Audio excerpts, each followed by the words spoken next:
Hey guys, it's Andrea from the blog Pine and Prospect Home, and today I'm sharing something really fun. I'm joining a group of 9 other women and we are sharing something called Look for Less. It's hosted by Jamie over at Board or Bananas, and basically we are all sharing something that we found retail and we are recreating the look but for less. So today I want to share 5 different look for less ideas with you.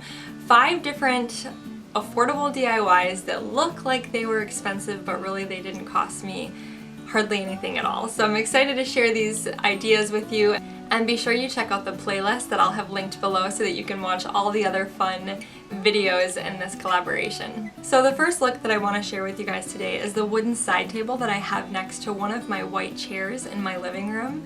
This was such a fun project. My mom actually gave me the table and I loved the size and the shape of it, but I wasn't crazy about the finish. It was very dark, almost like a mahogany finish, and I had the idea to strip it down and give it more of a soft, like restoration hardware, pottery barn type finish. So I used a product called Citristrip Spray, and I have an entire blog post all about this project. You basically spray this stripper on and then scrub it off with some soapy water. It's very interesting, the process that I used, but it created this beautiful, soft, weathered wood finish on this table, and it is just so beautiful. You can see how beautiful the wood in the table is compared to our flooring, which is actually very orange. We want to refinish the original floors in our home one day, but it is just such a pretty color, and all I did was spray it down with this Citristrip spray. I'll have the spray linked for you below, as well as the blog post, so you can see how I achieved this look. But for about 10 bucks, I was able to create this gorgeous restoration hardware inspired side table. This was a really fun project, and I hope you'll check out the blog post if you're interested in doing something similar. The second look for less that I want to share with you today is actually a project that I have never shared on my blog before, and that's our DIY upholstered headboard. So basically I wanted a headboard that was upholstered, but I didn't want to spend hundreds, sometimes you could even spend close to $1,000 on headboards. And I didn't want to spend that. I knew we could probably make one ourselves.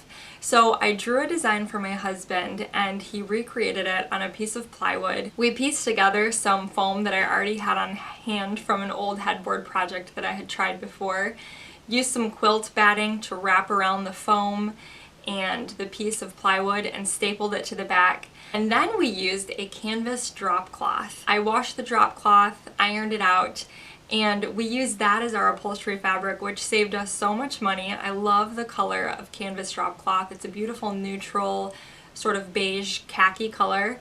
We wrapped that around the headboard, stapled it to the back of the plywood, and we have this gorgeous king-size headboard that probably only cost us about $30. So it is so beautiful in our bedroom, and I just love the look of it. And it's very similar to something you might find in Pottery Barn, for example.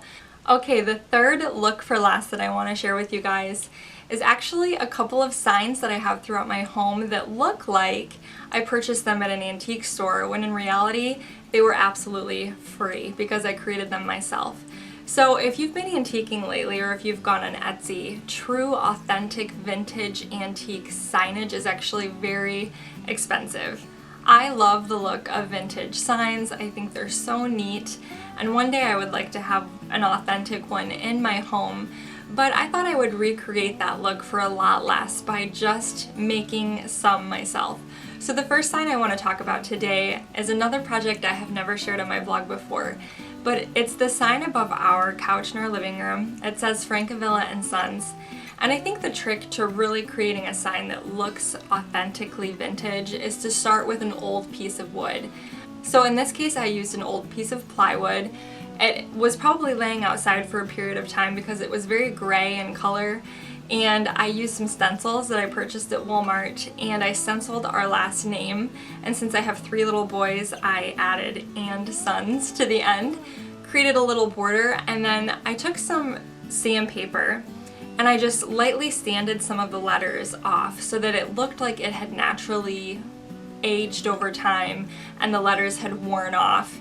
So I think that it's just a really fun statement piece above our couch. And I actually followed this same tutorial for a sign I recently made in our kitchen. Again, I used a very old piece of wood. It had some paint splatter on it. It had been used as a work surface.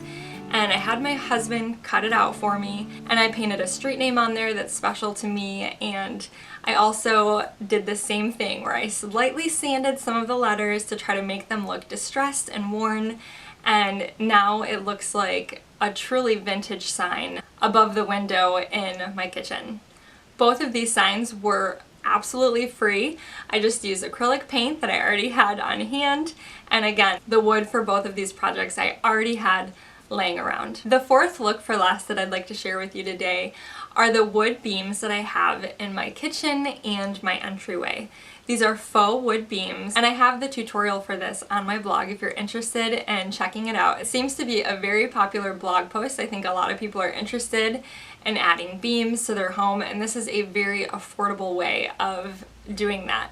So instead of using authentic barn beams, which I would have loved to do, believe me, and maybe one day we will, we decided to use some simple 2x6s, and we just searched through the lumber yard and looked for 2x6s that were sort of beat up and worn, and then we actually added some distressing ourselves with some tools, and after staining them, my husband attached them to the ceiling. Again, you can find this whole tutorial on my blog. I will leave a link below if you're interested, but these beams add so much warmth and character to both our kitchen and our entryway. I just love the way they turned out, and it looks like we spent a lot of money when in reality they were so affordable. I think all of the wood for our kitchen was around 30 bucks and in our entryway it was just a fraction of that because we only have two in there. So I just love this project, and it's such a great way to add charm and character to any space in your home.